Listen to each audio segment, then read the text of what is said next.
Do your best to not depend on someone else, on only one person or a supporter. Hanggat kaya, habang kaya, huwag umasa sa iba. Kahit yung iba na yon ay tatay, nanay, kapatid, anak, asawa, pinsan, kaibigan, do your best to earn your own money. Do your best to have your own trade para hindi ka aasa dahil parang namatay siya, paano ka ngayon? Lalong-lalo kung wala naman kayong mga insurance, wala kayong mga kabuhayan, paano na ako nakaasa ka lang? Nakakapagtaka yung marami, tahimik na tahimik ang buhay nilang umaasa lang sa isang tao naghahanap buhay. Hindi ba lang nila isip, paano pag biglang kinuha ng mga anghel tong aking inaasahan? Anong kakainin ko? Huwag umasa hanggat pwede. 1 Thessalonians 4:11-12. Make it your own ambition to lead a quiet life.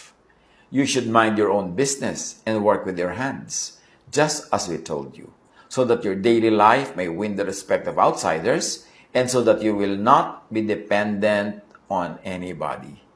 Isang mahalaga na spiritual teaching yan, not to be dependent needlessly. Unless you're too young, too old, or too sick, or you are nag-aaral, o kaya ay meron kang hinihanda, kailangan self-supporting ka para mas secure ka.